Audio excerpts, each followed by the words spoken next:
We have here another question from the audience. Do you think he has grounds to sue people who smeared him too? Oh, we like Well, Tim Pool. yeah, If that there's was rather anybody he unfortunate. can, if there's And I think Johnny Walker Dread anybody, froze. comments were so Yeah. crass and outrageous. However, probably not. Hmm. You know, we do have a First Amendment right in this country to express our opinions. If Tim Pool thinks he's a coward and thinks and some of the other things he called him, Yeah. we kind of have we do have the right to kind of express those opinions. To call somebody a coward is not a factual issue. Yeah. Okay, if he had made factual claims that were not true, maybe, but again, I don't think so. I don't think he wants to. I think he just kind of wants to move on. Yeah, I just want to like when you said we have in this country the First Amendment, right? And I'm like, guess you seriously think you are the only ones with freedom of speech? I'm just wondering, because we can say, for example, anything we want, except denying of Holocaust, and that would be not just like between friends and stuff like that. That you can do, but you cannot, for example, publish it, and stuff like that. Like online. That's a big no-no. Yeah, I mean, even Kyle is going to be limited here. I mean, a lot of people are talking about how many millions of dollars he's going to rake in. I'm not seeing that. A lot of these people that he's going to be suing are like news outlets. They have a lot of protection. And I understand the whole Nick Sandman deal, but that was a settlement out of court, and nobody knows how much for. It might not have been much money at all, for all we know. Oh, People, uh, well, people have been just assumed he sued for $20 million, and he settles out of court. All of a sudden, that became Nick Salmon wins $20 million, right? And it's like, no, you don't have. Nobody knows how much. And if Nick ever says it, he's going to lose all that money, whatever he won. right. They'll take it away from him. So he has to stay quiet about it. It might only be, well, again, you wave $20,000 in front of a kid of his age. That's a lot of money. Well, And I would. so, do you think that Nick Salmon would have put up a fight over, let's say, 100,000? Maybe, but I would not be surprised if he didn't take it. Well, yeah, that would be an answer as to what Mr. Sandman, like drives for cars, like what homes he buys, if those are like mansions and he works, like as an intern or something like that, you have your answer right there. Yeah. I mean, they could have come back and said, look, we'll pay your entire college. We'll pay books, we'll pay tuition, you'll get free ride on us. A kid his age, that's not a bad deal. And so he might have taken something like that. I don't know. No, but I mean, you're not gonna get it from Nick. He can't tell you. Yeah, absolutely. We have another question from the audience. Do you think Joey Reid losing her spot has something to do with the Rittenhouse or Sandman? I don't know. I don't know much about that. Yeah. Yeah, she shot her mouth off so much it could be anything. She was completely out of control. Is to the point where I'm not sure she ever uttered anything that was factually correct. All the times I've ever seen her show, and I don't watch her a lot, it was just mind-bogglingly stupid. But and by the way, I've done reaction videos to some of her shows on my channel. So if you're wanting to know how I feel about her, go to my channel. I've got some videos on her. Yeah, she's an idiot. Right. Questions keep coming this time, which is lovely, guys. Keep them coming. It gives us easy content to do. Mr. from Hawaii, Brandef Kimo, is asking, how do you feel about people treating Kyle like a hero? Well, I'll let you start off. What do you think? Well, they're right to do that, but do they treat him as a hero? They're certainly calling him a hero. Yeah, okay, for Yeah, they're treating him as a hero. that- If you've seen those conferences he goes to, he walks out and they've got the yes. fireworks. Hey man, that's that's the same as being taken through a parade, right? Okay. Yeah, since basically we will have a relatively low viewership, and I want to actually raise this point in like somewhere else too.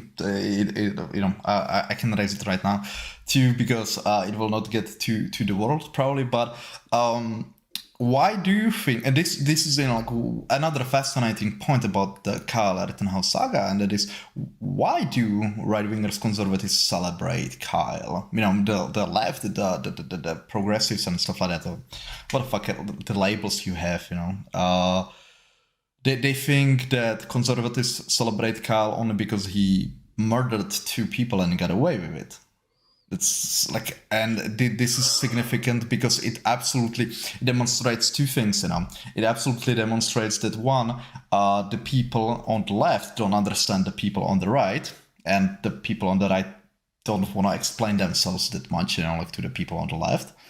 And 2, they presume negative intent, like a really bad intent, because in like what I see, Kyle is being treated, like not celebrated and stuff like that, him personally, but he's a symbol.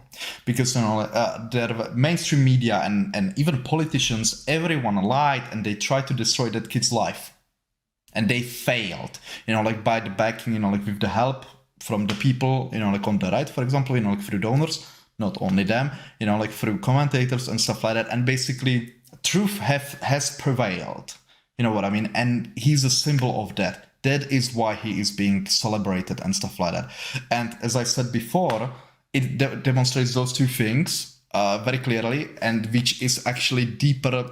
It like, again, my fascination with Rittenhouse, saga is because there is so much to it, so much. Like it's a microcosm of so much.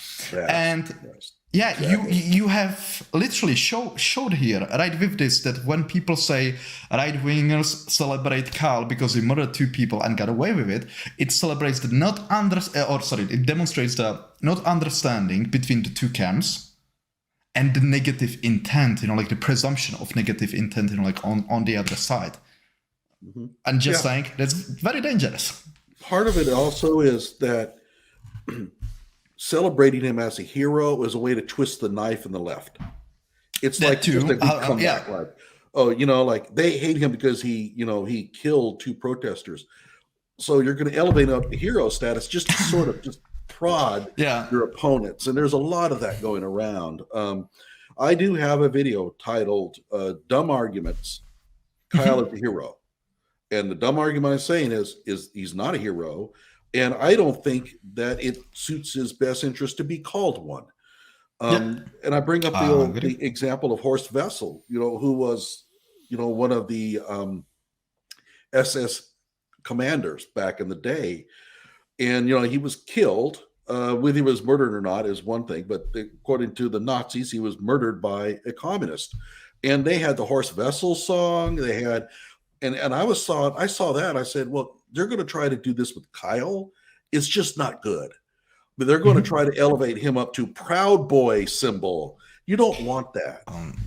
And keep in mind, the Proud Boys and the Boogaloo Boys, they're not interested in Kyle Rittenhouse's welfare. They're looking for somebody that they can put up there to further their cause. And Kyle would have been caught in the middle. Calling him a hero, in my opinion, was not very strategic. And I don't think it is true. Kyle didn't go into a burning building, risk his own life to save somebody. Precisely. He was trying to save his own skin, which, hey, you know what? More power to him. Great. But I don't think it was a heroic act. I think it was commendable, but not heroic. Yep.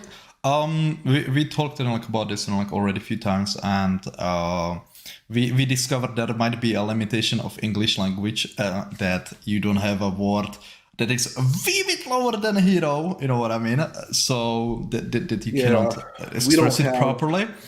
Because for me, a hero is someone who on purpose risks their life for someone else.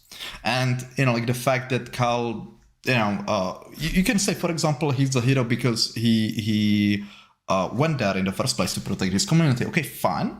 But then you need to, if that is enough for you to elevate him to the position of a hero, therefore you need to address other people that were there with that purpose as heroes. Dominic Black, for example, like Ryan Bulge, Grambo, you know what I mean, and all the other people that were, I don't know, let's call them patriots. Let's go with that, because Kyle was just the unfortunate person that got attacked and needed to defend himself. He was the one thrusted forward. But everyone came there with the same intent, Then you have, for example, people that say that because he showed restraint, he's a hero. I don't know about that, but hey, ultimately, I don't take it away from anyone. So, yeah. I would say that his restraint that he showed in not shooting people makes him very commendable. I mean, absolutely. I will go along with that. But hero, look, I don't even consider Sully a hero. I don't know if you know who he is. We talking about it actually already. It's like you didn't risk your life to save others.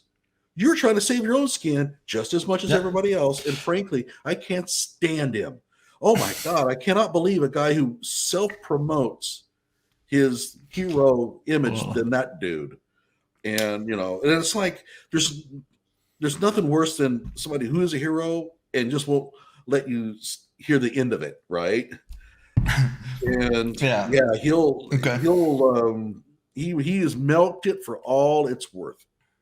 Yeah, we spoke precisely about Sully, and in my language, he would be called a person who is owed a great deal, because he was saving, he was saving others, true, but he was saving also himself along the way, so this is actually we should ask maybe some British people, they could have some archaic term for it or something like that. So maybe there is a term, but it's just not. Yeah, it's not coming to absolutely. me. I just want to address, we have here commenter, he killed 2 Antifa terrorists. Mate, no, Mr. Rosenbaum was definitely not Antifa. Mr. Rosenbaum was just a lunatic.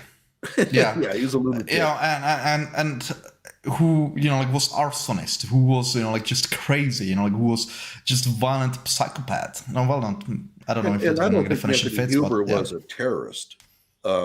He might have been an Antifa member. I don't know.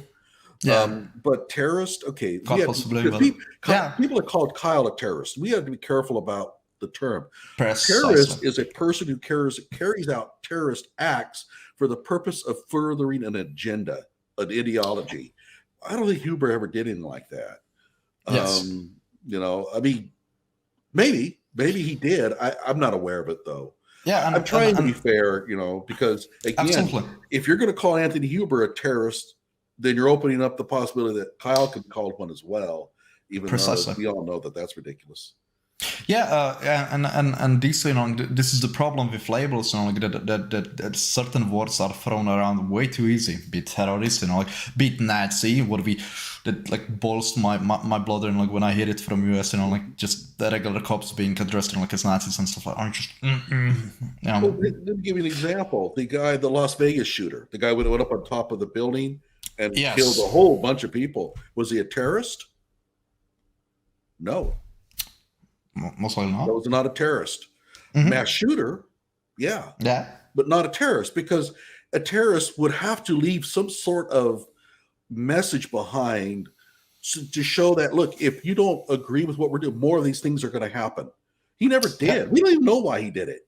That's pretty bad terrorist, So the term has meaning, and it's important because in terms of your ability to fight terrorism, you have to be able to define it. Okay. If I may, we are kind of in a discussion with I don't know how to call you, mate. I'm not reading, those fucking, all that. So come with a name, I'll call you that, But they were to terrorize the community for political reasons. Mr. Rosenbaum, definitely not, mate. Nah, because he was just released from mental hospital. What I mean? He was literally fucking shipped to Kenosha. He was then, came maybe, to his. maybe, but for us to know, we need to know his motivations, and Okay, I don't know what they are. fine, I'll go with this. It's plausible. Yes. Is it likely? Fuck no. Yeah, I don't think so. No. Now, keep in mind, just because a person's not a terrorist doesn't mean that we've lessened what the things that they have done. I mean, Anthony Huber could still be a scoundrel and a dirtbag, and you could call him all kinds of things. It'd still apply. But terrorism is a very distinct meaning here, and yes. I guess that they had some evidence that Anthony Huber might have been engaged in some sort of, but I don't know.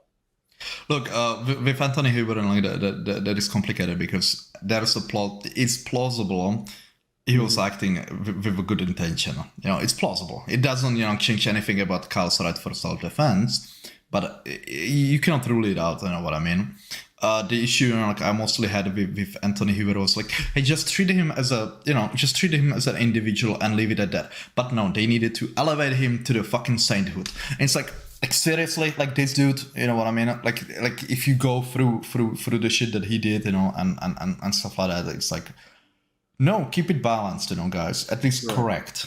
Yeah. Well, keep in mind, Antifa, in my opinion, is a terrorist organization because it does have an ideology and it does use violence to try to further it. Absolutely. It does try to kowtow the community to accept its version of things with the fear of violence.